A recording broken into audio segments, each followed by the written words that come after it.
Welcome back to Speaking of Meaning, Better Communication, Greater Impact. Today I have with me Patrick Gruczkun. Patrick, welcome to the show. Thanks a lot. Very glad to be here. Looking forward to this conversation.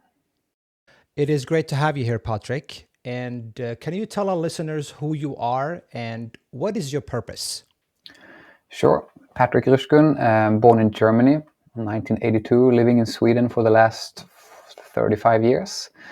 I work with intercultural competence and communication as a facilitator, trainer, lecturer. I've done that for the last 20 years, mostly in Sweden, mostly aimed at public sector, focusing on leadership development, organizational development, and how you can utilize the potential of having employees with different backgrounds, but also dealing with those challenges that can come up.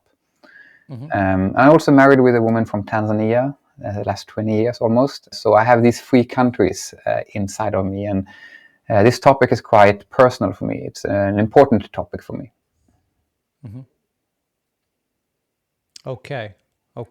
And I talked to you a few weeks ago, and because I know your background is very diverse and very unique. I've also seen your work, wonderful work as well. I remember when I asked you and said, if you could give a TED Talk, what would you talk about? And you said culture and communication. Yeah, I think culture and communication, as being a person living in Sweden, which is a country that has gone through quite a rapid transformation over the last 30, 40 years. We used to be a country of migrants moving away from us. Over 1 million people left Sweden, mainly to the US, between 1850 and 1930. But since then, more than 2 million people have moved to Sweden from all around the world. And that transformation is interesting, challenging, but also a great opportunity for our society. And I think I would have focused my TED Talk on describing that journey and focusing on a model I've developed that's called 6 Steps for Intercultural Competence, that I hope is a useful tool for organizations and leaders who try to improve their ability to work with diversity. All right. Now I'm curious here. You mentioned the 6 steps for intercultural competence. What is that? Yeah, we could go through that. Maybe that could be a useful framing for our talk. Well, the first step is the label is self-awareness, like this is my reality. And what that basically means that I think it's a good pedagogical but also ideological starting point. Not to start an intercultural competence model with how the others work, we'll get to that, but more to start with how I myself work, like how my background, how my experiences have changed and influenced my way to view the world. The basic idea underpinning the whole model is that none of us are objective observers. We are all subjects interacting with each other and the world based on our experiences and backgrounds. It means we all have different colored glasses when we view the world. And even if you listen to this talk now and then you have a friend doing the same, if you compare your notes afterwards and what your takeaways are, you will have a different perception of what was important and meaningful for you. And that has a lot to do with who you are and what you bring to the conversation. Okay, so you're talking about self-awareness. Yeah. Trying to develop that, because self-awareness is a huge thing, of course, and no one can have a full self-awareness, but I do think it's very useful to start the journey point there. Quite often when I meet organizations, I come to a situation where you consider your own culture as normal. It's like the fish swimming in the water, not really thinking about that it is swimming in water, because that's taken for granted. And it's just when you meet someone with a different cultural point of view that you get the idea that your normal is just one of the different perspectives available, which takes us to step 2 in the model. But maybe that would be to go too fast for you. Yes. I would like to explore the first step here, because I think, like you say, self-awareness is huge. Because in my experience, sometimes we're not aware of our blind spots, of our biases, because we tend to see what is happening and our perspective and the decisions we make as rational. as reality. And so would you say that difficult people lack self-awareness? I don't think I would frame it like that. I would say that we all have blind spots. Mm-hmm. And I think that one of the opportunities with diversity and with meeting people with a very different perspective or background than yourself is to experience, realize, or be aware more of the blind spots that you have. Quite often, for example, when I was like 21, I think, and I went to India, a pretty common thing to do in Sweden, in a folk high school, 3 months exchange program. And my basic idea was that I wanted to understand what India was. And of course, I didn't manage to grasp that to the full extent. But the unintended consequence of going there was that I learned a lot about things about what Sweden is. Because I saw how people could also live their life, how a society could also be structured. And in that way, I realized that my normal, or the thing that I took for granted, were options. So that was a blind spot for me until I saw the alternative. And that, I think, is quite often the case. And if you look at organizations who really, really fail miserably, it is organizations where a lot of the employees and decision makers have a very similar background, while the world around them with which they have to interact is changing. And then there is a risk that they have a lot of assumptions that they make and that they are not challenging because they all make the similar assumptions. So that is one of the benefits, or potential benefits at least, from having a more diverse workforce. So you might be more self-aware and be aware of your blind spots. That happens when your perspective, your reality is being challenged by an alternative perspective, reality experience. Yeah, I think that's a fair assumption. And I think it's something we do together. We're in it together. It's quite hard, I would say, to develop self-awareness on your own. It's something you do in interaction. Of course, we can think about things, consider things, study things on our own. But I think it's a very big benefit of doing this together. How would you,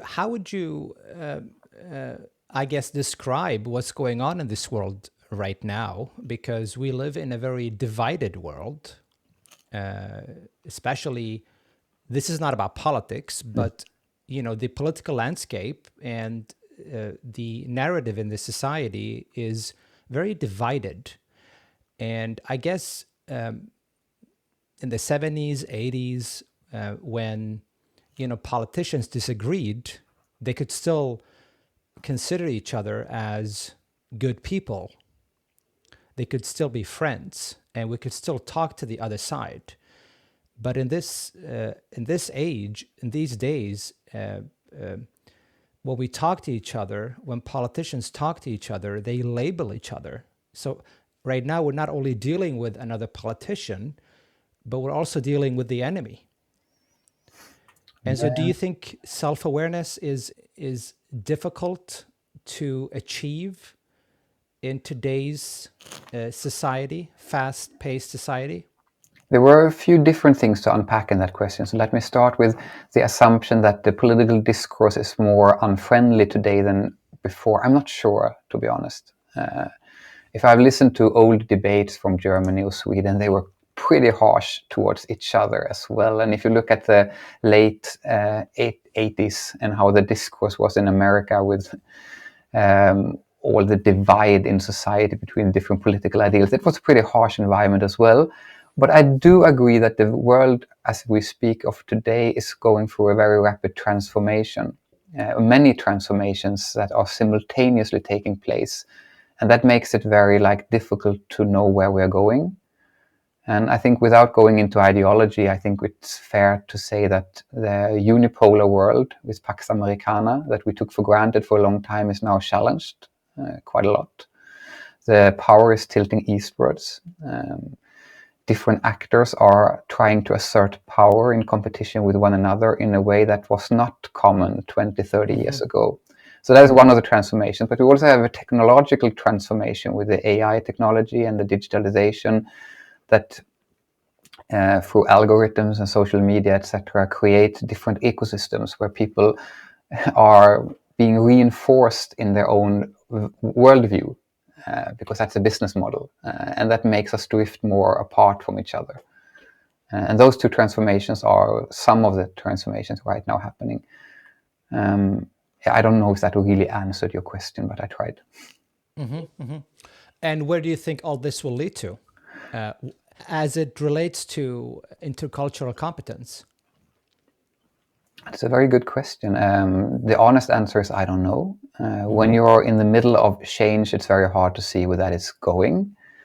But I do think that there is a potential and a risk here. The potential, of course, is with this world where we have so many more people. Yes, just one stat is like in the 60s, we were 3 billion people total in the world. Today we're 8 billion. That's like less than one average lifespan. We become 5 billion people more.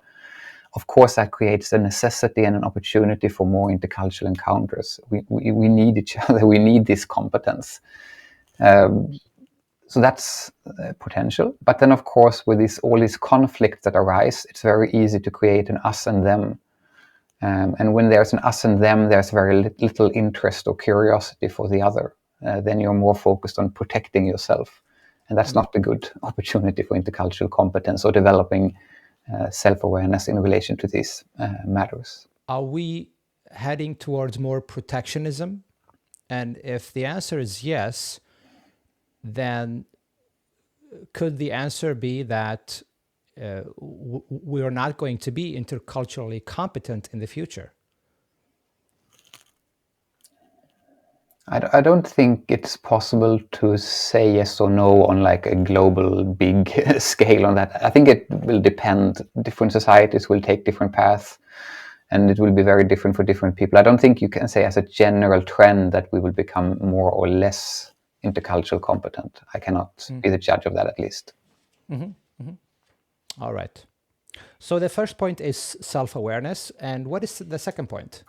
Awareness of subjectivity, that my reality is not the reality or not the big truth. And the basic idea about this is that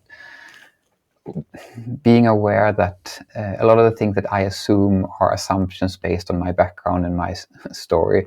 And when I meet someone with a different reality, that doesn't necessarily mean that I'm right and you're wrong. And to develop an intercultural competence, at least we will have to open ourselves to the possibility that different realities can exist next to each other simultaneously. And then we don't always have to decide who's right and who's wrong.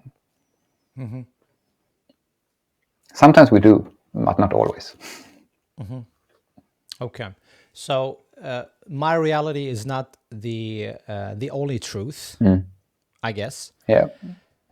In my experience, when I visit organizations and I talk about trust or talk about bias, and when I meet leaders, I find it easy for people, or easier, I would say, to have that perspective in mind when we or they are dealing with, not big questions.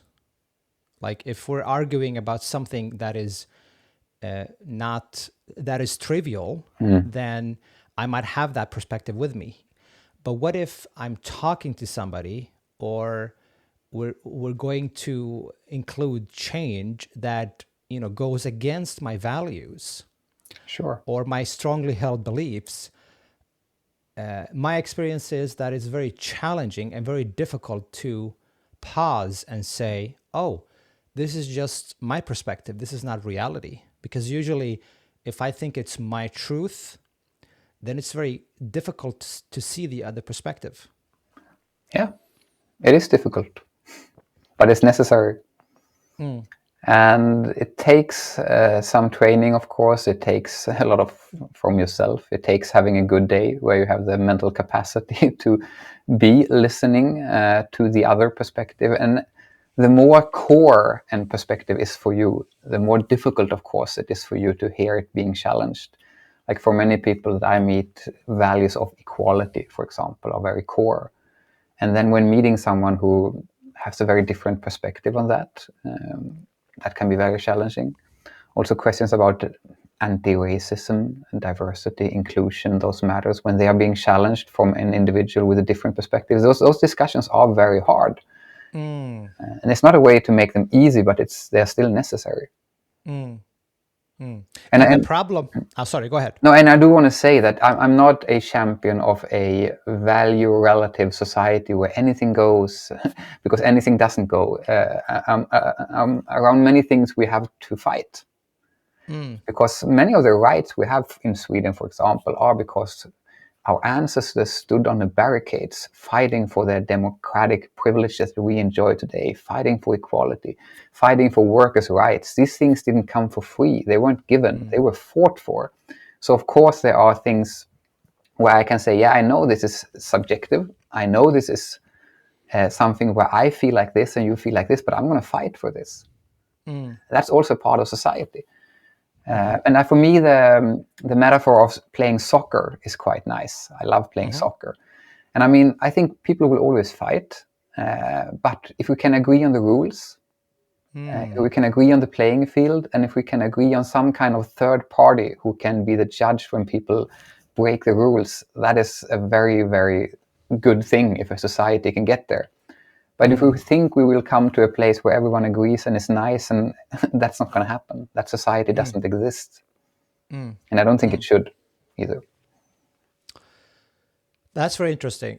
So the question then that I think about is who gets to decide the rules and who is the third party. Let's take, for example, in the workplace, communication or diversity, inclusion, hiring processes. Who is going to decide the rules? Well, first of all, organizations do not exist in a vacuum. They exist within the legal framework of a nation or an international environment. And there are rules and laws. In Sweden, for example, we have rules against discrimination. Just because you feel differently as an organization, you still have to apply by those rules. And if not, there will be a process, a judicial process that can fine companies and stuff like that. So that would be one of the things. But the other thing is that as colleagues in an organizational setting, we also have to think about how we want to have it together in this workplace. Because there are a lot of things which we need to deal with that are not regulated by a law, for example. And in this, on this matter, of course, leadership is very important. Like, what are the leaders communicating? What kind of values are they not just saying? But it's very easy to write in a policy document that you should respect each other. That's a very easy thing to write. It's not as easy to act in your leadership and show by example what does that mean? How does respect translate into my leadership, for example? Okay. Is this empathy? I mean, is this Part of all it. about empathy? Not all, but it's part of it, definitely. One of the most beautiful human capacities we have. And how can I mean, let's say I'm talking to somebody that I strongly disagree with, because we have freedom of speech and they're acting within the law, of course. But if they have an opinion I don't really agree with, and that opinion also goes against my beliefs, my values, my truth, how can I see the other perspective and not be triggered? For example, you have a right not to be humiliated or harassed, but you don't have a right not to feel uncomfortable. That's just part of life. It's part of good discussions to be uncomfortable. That's the first thing I would like to say. The other thing is, as much as you have the right to your opinion, the other person has the right to his or her opinion. That's a right we share. When it comes to how do you deal with the situation where you become triggered, sometimes we should be triggered.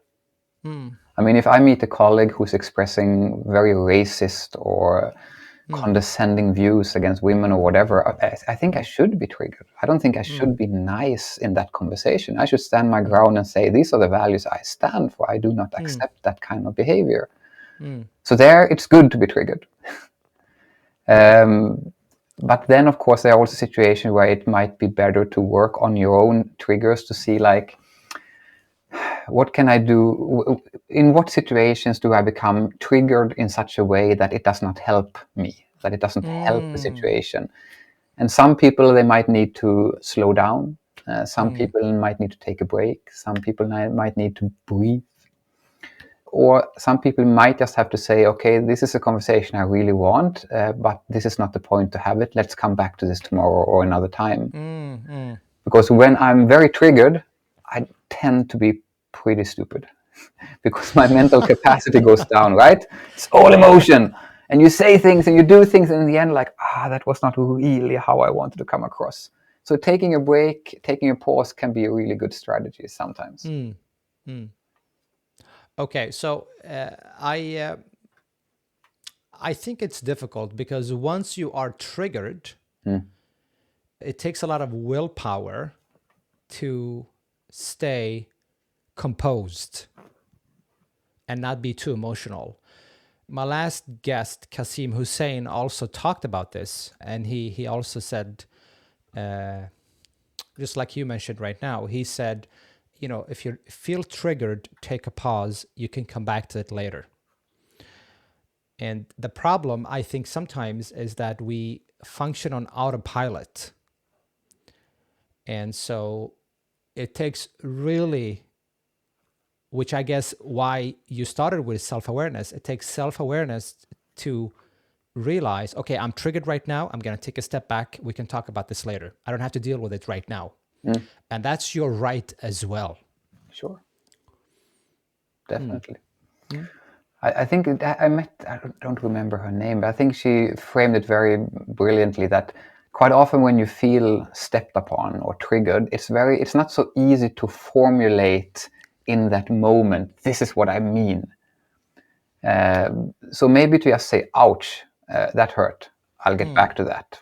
That can be enough, because then in the moment you're at least acknowledging for yourself and others that this was not okay for me, but you also give yourself the opportunity to get back to it on a different note. Can I give an example from a friend of mine, by the way? Go ahead.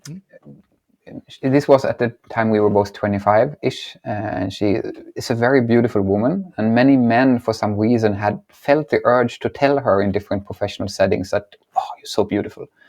And it triggered her because she was not there because she was beautiful. She was there because she was competent, she had something to say, she was in a consultant role, and she was quite often presented like, now let's call her Kaisa, now the beautiful Kaisa will speak. And she had two prime reactions to this. One was to feel small and humiliated, and the other was to, fucking men, I hate this, I'm going to fight this. And none of those reactions really helped her, because in the fact it was a compliment she was receiving. It was an unwelcome compliment. It was a compliment based on a gender inequality, of course, but it was still a unwelcome compliment. So one day we sat down and talked about, like, how can you deal with this better? Like, the next time it happens, what can you do? And we developed a strategy. And the thing is, in Gothenburg, where I live, if you want to have a good hard talk about something that will take time, you need to go to Haga Nygata. It's a very old, narrow street, and they have the biggest cinnamon buns in Sweden. And when I say big, I mean they are massive. Oh man, sounds good. Oh, it's good. And when you order a cinnamon bun like that, you have time. No one can eat that in a hurry. So if you want to have a good, hard discussion, go to Haga Nygata, order a cinnamon bun, and then talk it out. And we did that. We talked it out. And we designed a strategy for the next time this would happen. Now, normally in life, there is never a next time when the same thing happens, right? The other things will happen that you have not prepared for. But this was how it was. A few months later, we were on a conference in Amsterdam together, and in the break, a 60-year-old German, what can you do, gentleman came up to her. And he had like this gray short hair, white shirt, black blank shoes. He went to my 25-year-old friend and said, I just have to say one thing to you, Kaisa. Man, you're beautiful. And this time she had a plan. So she took half a step forward, blinked a little bit with her eyes and said, you know what? You're pretty cute yourself. And in that interaction, the power went from him and her to something else, because he was like, what happened here? he was discombobulated, so they would say, like stricken off its centeredness. And a German gentleman is not used to having a 25-year-old woman tell him he's cute. So something changed in that situation. And when that change had happened, my friend took another half step forward and said, by the way, I would prefer if you not comment on my looks. What do you think about the training we're participating in? So that was a way for her to really stand up for herself without destroying the possibility of an interesting relationship, which we had a really good talk about the training afterwards. And it also gave him an opportunity to reflect about his behavior, to get more self-awareness about what he was doing. If he did that, that's on him. But at least he was given the opportunity.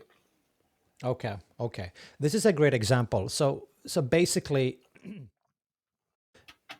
would you say she used humor as well and used his strategy on him? Talked about his looks. Yeah, definitely. And that way she got her power back. Yeah, that's fair. That's fair. But she did it in a way without like destroying him or being like really pushing him down. She made it in a little bit funny way, but still in such a way that if he's a little bit smart, he will understood that his comment was not really welcome. Yeah, and humor is powerful because I think humor is more effective than being angry or getting too emotional. Yeah, quite often, definitely. This is great. I mean, I have a lot of questions when it comes to dating, but this is not for this podcast today. Let's save that for a cinnamon bun at Haga Nygata. All right. I'll make sure I go there next time when I'm in Gothenburg. You're invited.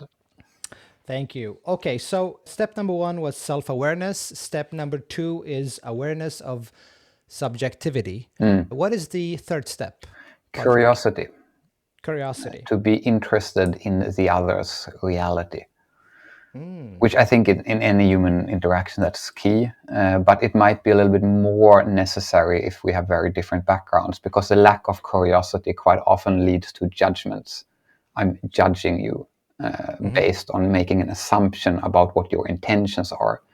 But if I'm curious enough to ask 1 or 2, 3 more questions, I might end up with realizing that I was wrong in my assumption about you, and I can learn something new. Okay. You say understanding the other person's reality. Let me give you an example. We had in my kids' preschool, there were 2 parents from Bangladesh, okay?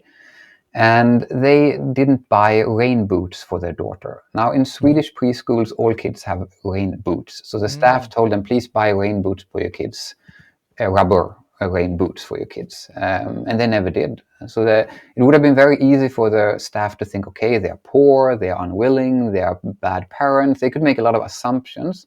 But what they did is that they chose to think, like, we really want to know why. Let's ask again. So the next time the parents came, they asked them, like, we have noticed that you have still not bought any rubber shoes for your daughter. We are a bit surprised. Could you please explain to us why you have not done this? And then the parents said, yeah, well, sorry, but we don't need to buy rubber shoes for our kid. We can buy real shoes. We're not that poor. And I said, okay. So in your reality, rubber shoes are a sign of poverty. Come and look here. There are 29 pair of rubber boots here. The kids are out playing in the rain. Your daughter gets wet feet. Can you please, as all the other kids here, buy her rubber shoes? And the next day she had perfect rubber shoes. Because now the parents understood what it meant for the staff, and the staff understood the parents. So, and this kind of understanding can only come if you pause your judgment a little bit and actually try to understand the person in front of you. So be curious. Yeah. Interested, curious, use the word you want for it, but yeah. Yeah, be curious about the other person. Again, I tend to go back to empathy a lot. Because for me, empathy is understanding the other perspective and putting yourself in their shoes and trying to really understand where they're coming from. Now, not necessarily agreeing with them, but understanding where they're coming from and being able to empathize with them, not necessarily agreeing with them. Sure. For me, empathy is more like focusing on the emotional connection, understanding the feelings or feeling with and for someone else. But that's, of course, very closely connected to being aware of the other's perspective. But I definitely agree with you that empathy is a very big part of intercultural competence. Okay. Could I give you an Now, example? Could I give you another example, maybe? Would that I love examples. Go ahead. Okay, so a bit of a personal one now, but me and my wife, we struggle a lot with getting children. We have 2 beautiful daughters now, very blessed with that. And based on our story, of course, we know it's not a right, it's a gift, a blessing, whatever word works for you. But as a part in that process, we had a late miscarriage.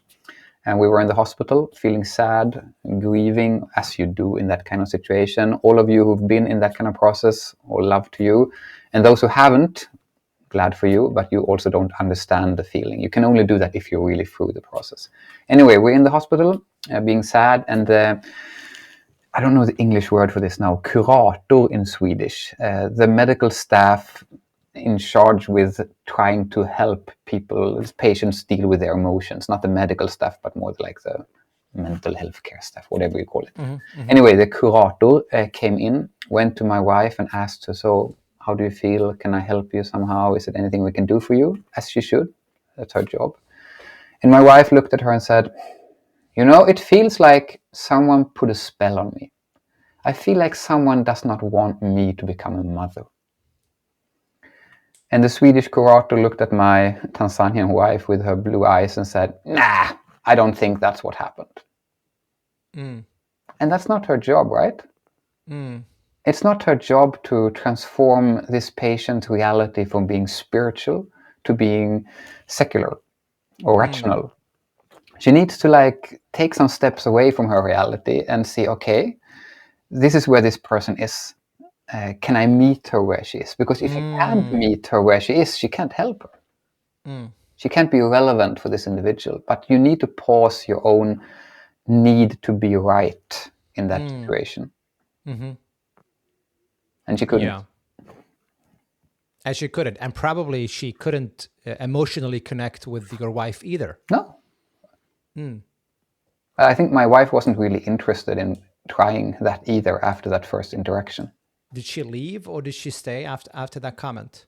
Yeah, well, she stayed for a brief time, but I think you feel in her position when the conversation doesn't really move forward, you leave the patient and you go somewhere else, of course. The funny thing that a few hours later, one of the nurses came in and she was from Western Africa. And she looked at me with a skeptical look and then looked at my wife and said, "Sister, God has a plan." And the women hugged each other. I guess they connected. They did connect. And of course, that behavior in a different room with a different patient would have been a disaster. But in this setting, it was right. And what I mean by that is that it's not like there's one right behavior. It's not. It's about leaving your own need a little bit behind and with empathy, trying to meet another person where he or she is. And it seems that that nurse has that capacity and that curiosity, but also she knows that she's flexible.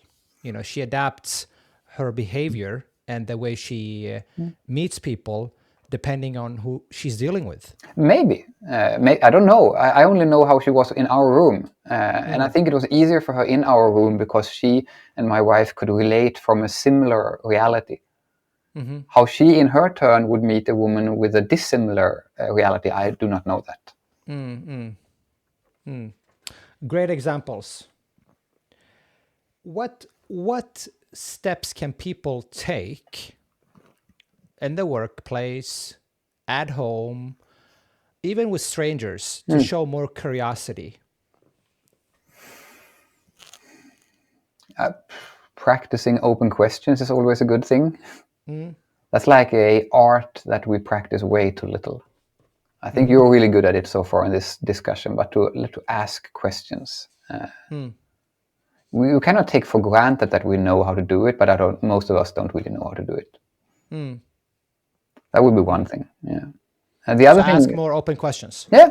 And the other thing I would say is to do things once in a while that are challenging you. put yourself in situations where you can be surprised, where you experience different things, try different things. I think that's good for all of us to do that. So things that challenge, do you mean like things that might get us triggered, or is it, I, going to a restaurant we haven't been to, or talking to a colleague we haven't talked to for a while, and so forth? I think all those things are really good, but in a work setting, for example, setting yourself down on a different table than you usually do, talking to other colleagues, for example, that's a really good thing. An organization I met once, they had a policy that one day every year you had to work on a different department than the one you were normally stationed on. So, for example, the salesperson had to work in the production area, which is really good because then he would understand that when he gives a sales order on Friday afternoon, that's not really appreciated in the production because they want to go on weekend and stuff like that. So to kind of understand each other, because the sales force has a logic and the production unit has a different logic. So it's a really useful thing. When I worked at the National Museum of World Cultures in Gothenburg, for example, one day every year we were supposed to work in the reception desk where we meet the people coming to the museum. And the idea was that either if we work in production or communications or leadership, we should never forget that we are there to create a good experience for the guests. And therefore, one day at least every year, we should work directly with the guests.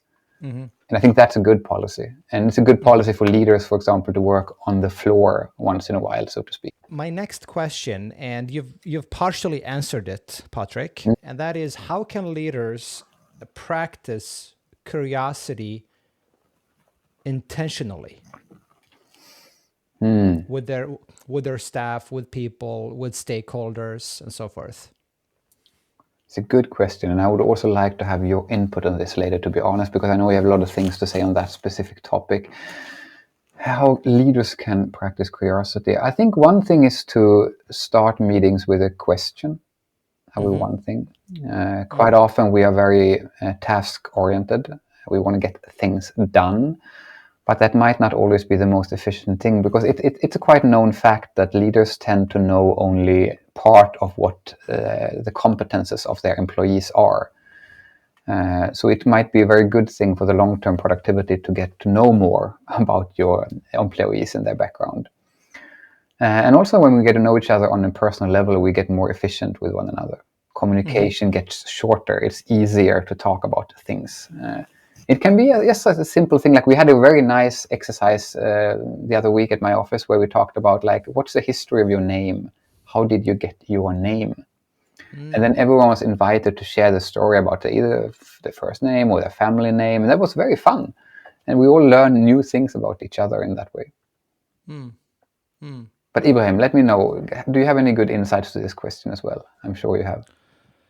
Well, I think you're on the right track. I really like the idea of getting to know your people. For me, that is building trust. Yeah. And I talk a lot about psychological safety, the trust that we have, the deep trust, the trust that takes time, and then we have the swift trust, the trust that we need in the beginning. And I think, getting to know your people, that's very important, but also creating an open door policy where we give each other feedback. And my last guest, Kasim Hussein, said something powerful. He said, give each other feedback also when you're doing something right. Because usually in the corporate world, we only give feedback when something goes wrong. The time I've been receiving feedback is usually when I've done something wrong. But I would say psychological safety, and to spend time with your people and make them feel safe to be in the workplace. And I think that's very difficult for leaders these days, especially they have a lot to do. They're going from a meeting to another meeting. They have goals. They have stakeholders. They have customers. They have strategies. And we forget the psychological safety, because I think if people don't feel safe in the workplace to be themselves, if they don't have a curious leader, they're not going to ask you for help. they're not going to give you feedback. Rather, people will just perhaps avoid taking responsibility. So I think the most primary thing is psychological safety, I would say. Yeah, makes sense. If you're not safe, you're not going to be curious. You're going to be focused on protecting yourself. Yeah, yeah. And the question is, how can we make more time for people to spend time with each other? What I mean is, how can we reflect together? How can the leader reflect? But I know that you have another point coming up, which is also reflection, which we will talk about in a few moments. In a few moments, but curiosity is definitely something I need to practice more, and perhaps even schedule a time for it as well. Yeah, it's a good point. I agree. All right, so we've talked about awareness, we've talked about awareness of subjectivity, we've talked about curiosity. What is step number 4? Well, these first 3 steps are like the mindset, intercultural mindset. The fourth step is a knowledge step. It's called knowledge and skills, and it's about to be prepared for and able to get and give the information I need in an intercultural encounter. Quite often, that's where we start. I make a point of not starting there, but this is often where we talk about cultural differences between different countries or leadership styles. How is it different to be a leader in an American company, in a Tanzanian company, or a Swedish company? Like, how do we relate to hierarchy, equality, directness or indirectness, those kind of things. And there are many scholars who have made different kind of cultural dimensions on these topics, and they are sometimes helpful, sometimes not. But I think at least it's good to talk about the main culture in the room. Like, for example, when I have trainings with organizations and companies about this, I usually talk about the Swedish culture and how it is different from many other cultures. Because that's a culture we all have to relate to if we work in a Swedish company. However, to talk too much about cultures where we have few employees from, that can be quite problematic, because then I can make my one Syrian employee the representative of Syrian culture, and that can be completely wrong. So it's also like there's a risk with that as well, I would say. We shouldn't make individuals become representatives of cultures. We should use this kind of cultural dimension as a window into the main culture and talk about challenges or differences based on that. So is basically step number 4 about acquiring knowledge? Yeah. Okay. Now, for example, it is good if you work with, since I work mainly with public sector in Sweden, it is good to know that there are some things that are quite different in Sweden from how many other societies work. It's good to have that knowledge because then you can also be prepared for situations where those cultural traits or preferences or values are being challenged, and you can be prepared for that. It's useful to know that. It seems that this one is vital and crucial simply because we have diverse workplaces these days. Yeah. And so this puts more pressure on leaders to be interculturally competent. I would say so, definitely. I think it's quite hard not to consider it as a relevant competence for leadership today.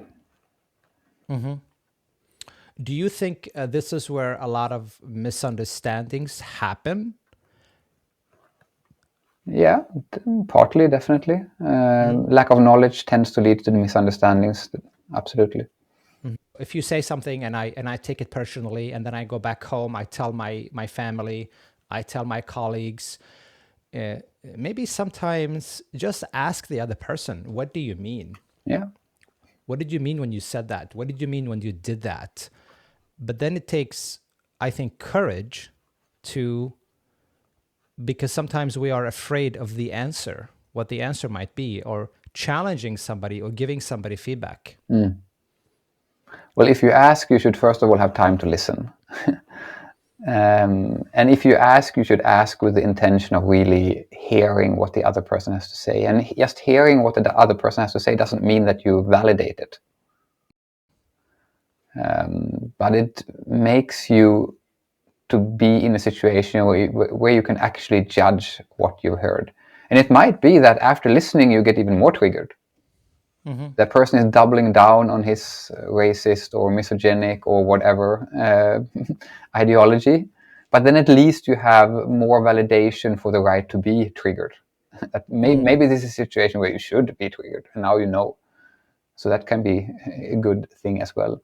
But I would say one thing also, that when it comes to feedback, I would like to say two things. One thing is that feedback delivered without love is just brutal. Oh. I mean, if you give someone feedback, do it with the intention of either making the life better for that person, if it's positive feedback, or helping him or her improve something that needs to be improved. So do it with a good intention. And the other thing is timing. Consider when and where you give the feedback.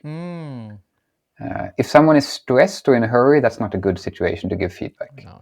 If someone going like Friday afternoon, don't give employees negative feedback on a Friday afternoon. It's going to wreck their weekend. That's not a good timing.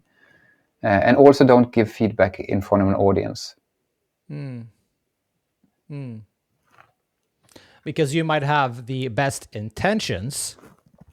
Yeah. It's out of love. Sure. But if the timing is wrong or bad, it's just not going to work. It's not going to happen anything good out of that, for sure. I mean, in my experience, the times where I've given feedback and I've started with, this is what I want to talk about, and here is my intention, even if it's a difficult subject, my experience is people listen more. But if I double down on them and I tell them, don't do this again, this is what you did, I don't like it, don't do it again, then the other person usually gets defensive. And especially in some cultures, I think in the West, we are pretty direct. We tell people what we think, and what we say matters. But in some cultures, you have to be indirect in the way you deliver your feedback. And you can't just start delivering bad news. You have to talk about, a subject, warm them up, and then give them the feedback. Sure. But at least in Sweden, and this is my perspective, is that if I'm going to deliver bad news, I will let you know, Patrick, this conversation will be probably difficult for you, but it's necessary because I want you to improve. And then I give you the feedback. But for instance, in the Middle East, this is not how you give feedback, because the other person is going to, they want to build trust first. And so you talk about something else, and then when you have established trust, you can give the feedback. Yeah, that's part of it, definitely. I would like to say some things about that. I think that Sweden is semi-direct. Germany would be more direct. If you talk to a Dutch person, he would not say Swedes are direct. Dutch people are direct. There are no cushions in between anything happening there. So we're not the world champions on directness, but definitely, as you say, if you compare to, for example, the Middle East or also many Asian cultures, yeah, we are much more direct. And I might test an idea here. I'm not completely sure it's right, but could that have something to do with individualism? That's interesting. Because in many other cultures, like, for example, the Middle East, it's much more collectivist. And then the notion of saving face becomes so important. So I think that's one of the reasons why you have to move like that, to keep the social fabric together. Whereas in a Swedish, or even more Dutch-German context, the individual is responsible for his or her actions, and hence expects to get feedback on them. I think that could be one of the explanations, perhaps. In group-oriented cultures, it's also not only what you say, and I think I heard this from you a couple of years ago, but it's also how you say it, and also what is said between the lines, what is not said.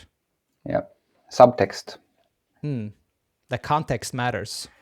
Context matters, and the subtext matters a lot. What do you mean by subtext? Subtext is what you don't say, like in between the lines. Like you say Okay. this, but you mean this. And to understand what this is, you need to understand the culture. So in order to understand what is not said, you have to understand the culture as well. Yeah. And that Okay. quite often comes later than understanding the actual language, the linguistic part of the language. This is very interesting. Okay, so number 4 was knowledge and skills. This is very interesting. What is number 5? So number 5 is where the knowledge part goes into the competence part of the model. That's experiences, and to put myself in situations where I can fail or succeed in an intercultural encounter. And what I mean by that is that this is an experience-made knowledge and competence. You can't just read about it in a book. That will take you so far. But in the end, you have to meet people, you have to learn by experience, you have to learn by successes and failures, what works and doesn't work in different environments. And there we also have to be a little bit kind to ourselves. Like, I mean, for example, now in Sweden, there are people in this country living here who are born in 204 different nations. I mean, it's impossible for you, it's impossible for me to know every kind of cultural trigger or specificity and preference on each of these individuals. Once in a while, we will make mistakes. We will step on other people's toes. That's just part of life. And we shouldn't judge ourselves too harshly when it happens, but we should be brave enough to think, okay, what happened? What did I do? Why did I fail? Or why did this become a situation of conflict or friction or whatever word you want to use? And how can I learn from that? But if we always want to be safe, if we never want to make a mistake, we're just going to stick around with people we know everything about. It's going to be really boring. We will not develop any competence on intercultural matters. I remember one time when we talked about this model a long time ago. I don't remember exactly how you framed it, but you told me, Ibrahim, development requires friction. Sure. What do you mean by that? Well, staying the way you are is quite safe, right? It's pleasant. But realizing that you need to improve some things or change some things also means that you have done things wrong until now somehow. And that's not an easy thing, right? For example, as a leader, when you learn how you can also be perceived or how some of your manners or some of your conversation styles are not appreciated, that's not a nice thing. But it's a necessary thing to develop your capacities and your competences. But I also think in relation to this, yes, I think I'm, if I remember correctly, how I usually talk about friction in relation to this model is like, when I think about myself in Swedish society, it's quite frictionless. I mean, I'm a man, I'm white, I'm a citizen, I have a pretty good education, I have a pretty well-paying job, I have a house, I have a family, I can walk, I can talk, I can see, I can, all those things. Like, I'm in many ways the norm. So when I walk through society, I don't really need to be afraid that I will be judged negatively based on my gender, my age, my skin color, stuff like that. There's quite little friction. But other people have a different experience on Sweden. And I just realized that a few years ago when I had my brother visiting from Germany and we talked German on the tram in Gothenburg. And then I experienced something else. Then I had friction. A person came up to me and wanted to fight with me because I was apparently a Nazi. Just because of speaking German. And that was just a few years ago. And then this is how it also can be. And of course, if you speak Arabic, you can have similar experiences. If you have other skin color or stuff like that, if you're a woman walking home alone an evening, stuff like that, we make different experiences from walking, from living in Sweden. And the willingness to create change doesn't really come from me because it's fine. Life is good. The willingness to create change comes from those people who have friction in their life in Sweden. From the young gentleman from Malmö who's being pulled over by the police 10 times because he drives a car that is too nice for someone like him. He will feel that nice life is not as nice as I would feel. So we need to be curious and open and having empathy to people who describe our society in a different way. because society is different for different people. So, so as it relates to intercultural competence, because I guess even if somebody has a privilege in a society, when they meet somebody from another culture, let's take for example that medical staff that challenged your wife, after the delivery, and I'm sorry about it. Sure. I can also assume that that was also a friction for her. Yeah. And maybe if she embraced that friction and said, look, I'm sorry, let's do it again. Yeah. Can we take it again? Can we do it again? One more time. I'm going to say hi. I'm going to apologize, and let's do it again because I really want to help you. I assume that is also friction for her, but also, just apologizing and just saying, hey, I messed up, let's do it again. That probably is going to create understanding and empathy from your wife. Well, that's at least a very brave thing to do. I would have been impressed. I don't know if we would have been in a mental state where we would have been interested in giving her a different chance. I cannot know because we were quite vulnerable in that situation. But it would definitely have been a very brave thing from her to do. And at least in retrospect, I would have appreciated that. Yeah, yeah. And so I guess my point is, when it comes to communication, you can be the boss, you can be the norm, you can have power and privilege, but you can also feel the friction. Sure. Because of something you've said and how you led and a decision you made that other people, had different perspective on. Yeah, definitely. And like, for example, if you would take that as an example in Sweden, you could also feel friction in relation to how society has changed, how it has become more diverse. If your ideology is that this is not something positive, of course you will feel friction when moving around in a more intercultural or diverse environment, even if you are still the norm. So depending on your background, we can feel and experience these things in many different ways, of course. Oh, so the context and the social setting is very important. But I think I get the message that you had when you started talking about it, because if you are a minority in any room, let's say you are the only woman in a board meeting, or you are the only guy from Middle East and in a company, and so forth, when you are the minority, you are probably experiencing more stress and friction in that environment. I would say that is probably often true. Not for everyone, but probably that would be very likely, yeah. All right. So time is flying, and I'm enjoying every second of this. But I want to take us through the sixth step. And so, what is step number 6? Well, step number 6 is about reflection. It's just to think about and discuss our intercultural experiences so that we can learn from them. And what I mean by that is that this is not a course you take and then you're done. Now you're intercultural competent. It's part of the lifelong learning process. This is something we need to revisit, talk about again, and have as a life practice. So the end of the model is an arrow going in a circle. Let's do it. Let's have it as something we come back to again. So reflection. So reflect on the experience, the result. All of these different steps. And do you have to reflect for 5 minutes, 10 minutes? How often do you have to do it? Because I don't have time.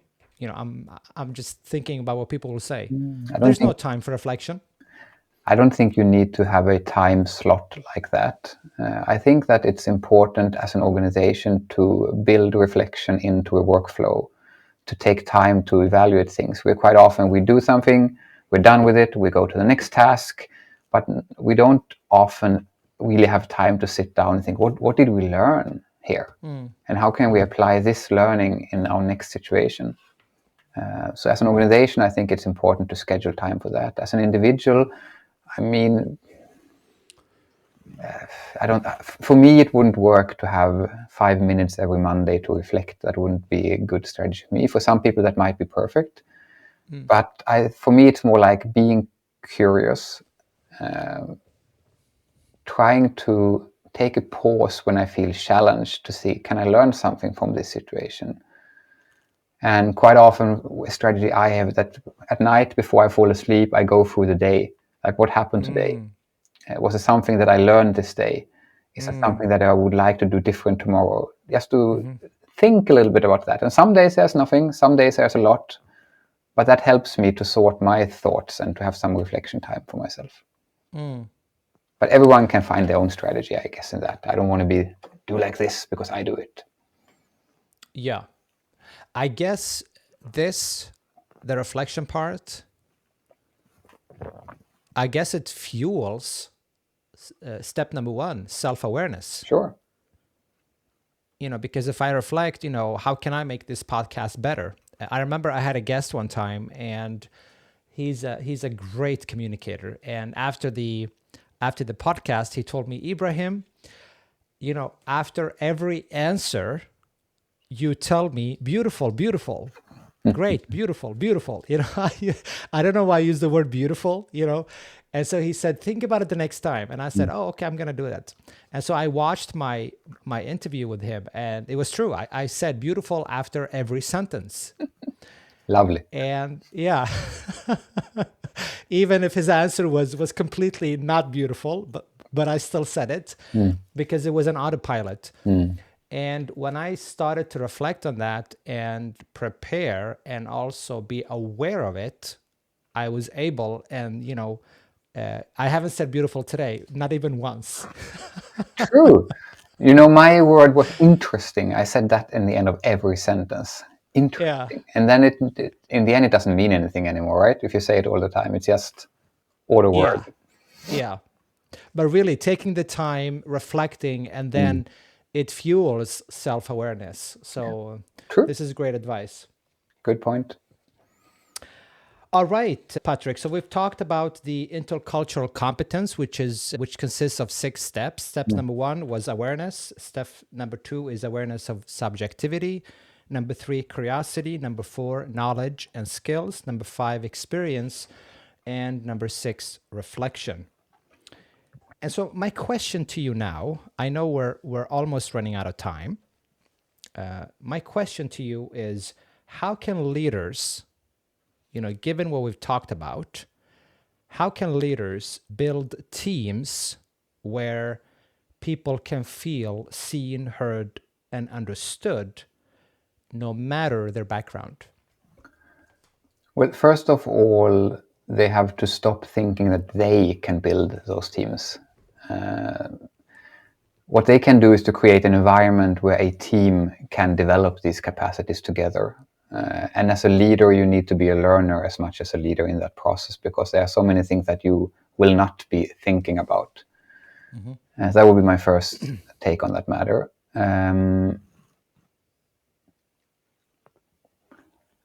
I think one good strategy, there are so many things you could say, but if I would just say one thing, like quite often when you employ someone, you have a starting discussion with that person. And organizations interested in learning, they also have a closure discussion when someone decides to leave, because you can learn a lot about what made him or her leave. But another thing that you could have is to have a almost startup discussion, like 5 or 6 months after employing someone. Because when someone worked for a long time, you've destroyed them. They become one of you. They have so many blind spots. And when they're new, they're so much into like, how can I fit in here? Trying to be smooth, trying to understand. But when someone has worked for a while, like half a year, they are still fresh enough to see all your quirks, all the strange habits, all the things, and remember how it used to be at the old workplace. And that's a good discussion to have. Like, what are we doing differently? What are our practices that you think are good? What things were better in another place? How can we change, adapt, develop? Those kind of discussions, I would invite leaders to start having more. That's very interesting. Very interesting, because it forces you to listen and to also see the other perspective. Yeah. and help them feel, included in the workplace. Yeah, definitely. Do you think today's workplaces understand how much culture shapes communication? I would say that they do it more than before. Mm-hmm. Definitely. I think now, well, I'm talking from a Swedish perspective now, to be honest. I have no idea on other countries and history there. But yeah, I think, and our workforces become more diverse than before. And that brings individuals with different backgrounds and different knowledges. So I think we are becoming better at it. But there's still a lot of room for improvement for sure. But I So think we're getting better. yeah, I think so. But yes, one thing is like representation. If you are an organization that is often communicating with images, there has been a lot of talk in Sweden over the last 20 years about the importance of making the people you want to reach feel represented in your communication. It's like my girls, their skin color is half me, half the Tanzanian mother, so it's in between. And nowadays it's easy for me to find children books where the characters look like them. Wouldn't have been easy 30 years ago. Today it is. I can find strong warrior princesses being active, having agency, being cool, that look like my girls, that have the same kind of hair like my girls. And that means something, right? That's not unimportant. So I think this kind of thing, that it doesn't have to be like a Benetton commercial where you have every differences in the same image. It doesn't have to be like that. But on the whole, I think it's one of the important aspects. Yeah. So you gotta feel represented. Yeah. If you're an employee, you gotta feel represented in the leadership. Yeah. Someone like me can work here, for example. Someone like me can work here, can be a leader, can be an influencer in society. And I think when you mention representation, companies will benefit when their customers feel represented.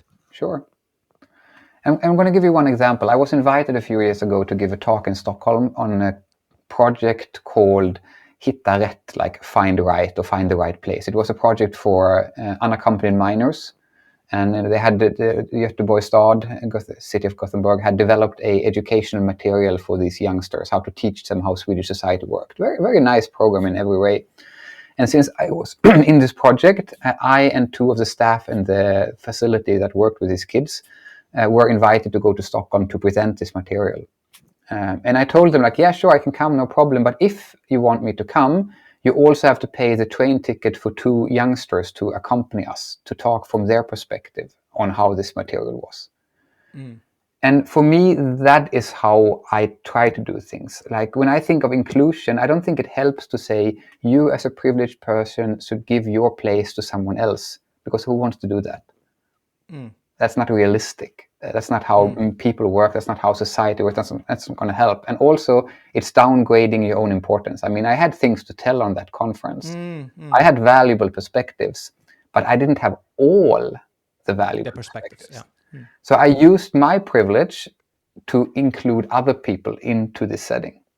And I think that is a useful way to think about it. And the last thing about leadership, I just want to say that leaders tend to, as humans tend to, value people who they feel similar to higher than people who they feel different to. So for example, if you have a program for leadership, internal leadership training, many big organizations have that, like we want to push our employees up into leadership positions. And if you have a system where the leaders are picking potential candidates, there will be a tendency for the leadership to reproduce itself. Many studies have shown that. Malmö stad, for example, city of Malmö is one good example of that. They have worked a lot on changing that kind of power structure in their own city and leadership training programs. So to think, can we like have a different kind of registration? Can we find our candidates in different ways? Can we avoid reproducing the same patterns all the time? That would be two perspectives on that matter.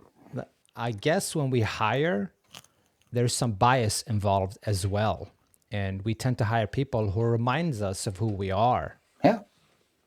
Just human nature. And the irony is like, we need you to hire someone who looks differently but thinks just like us.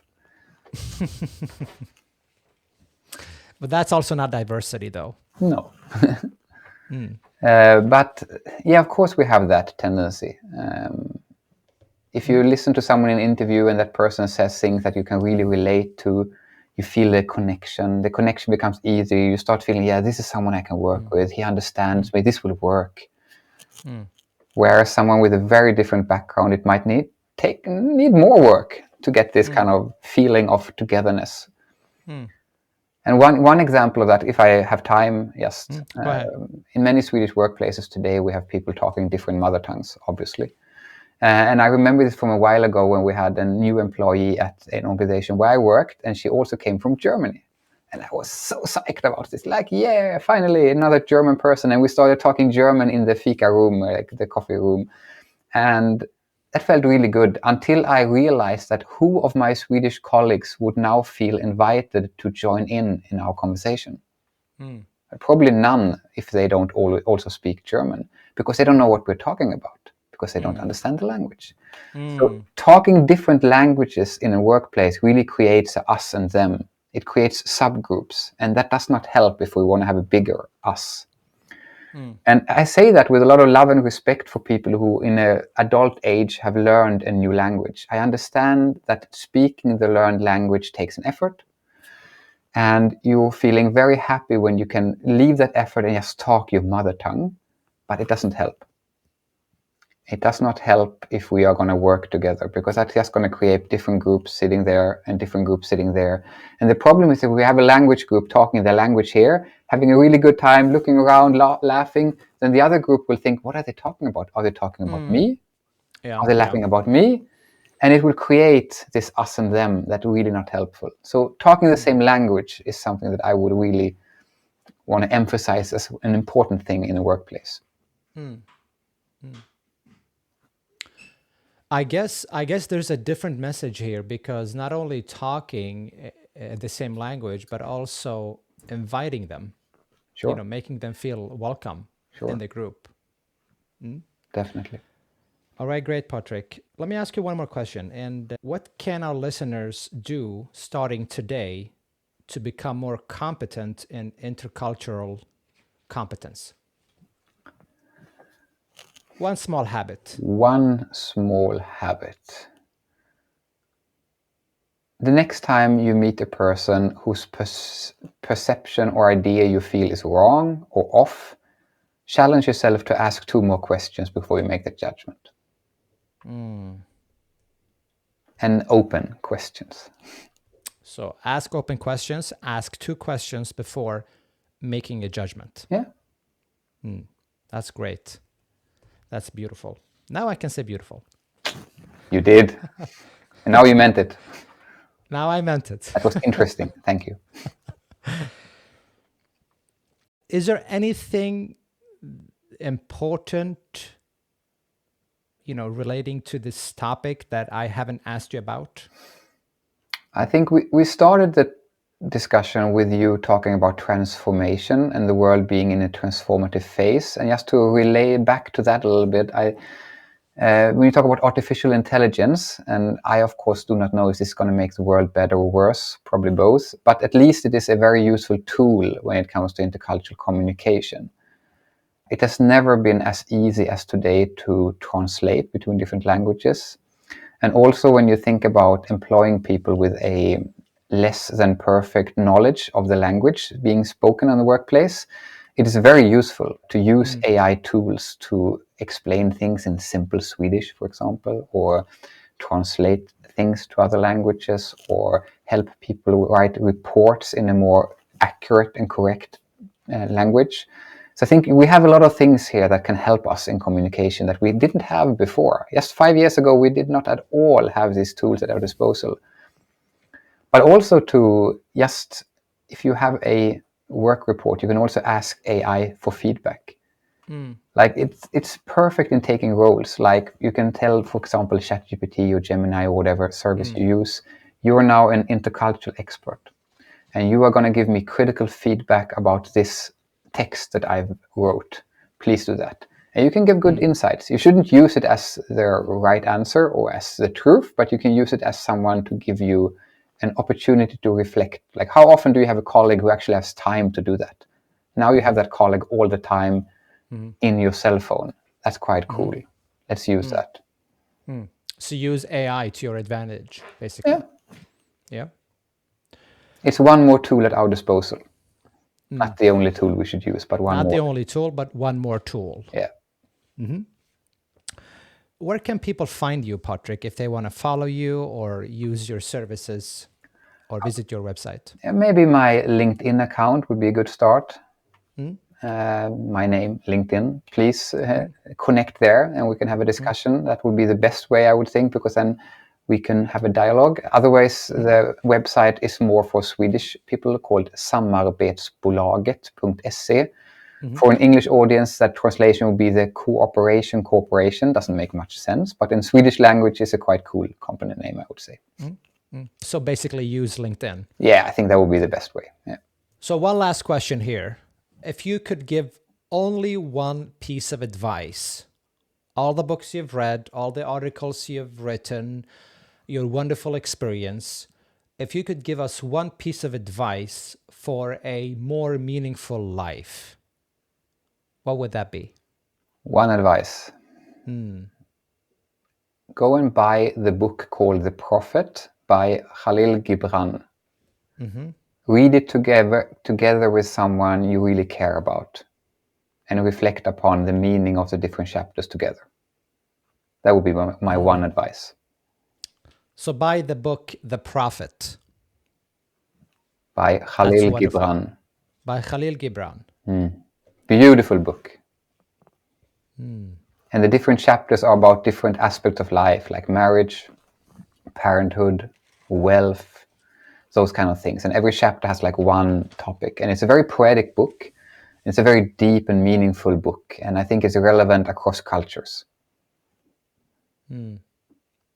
This is not the first time I hear this book. I'm definitely going to buy it. So thank you for that, Patrick. Thank you so much for your time.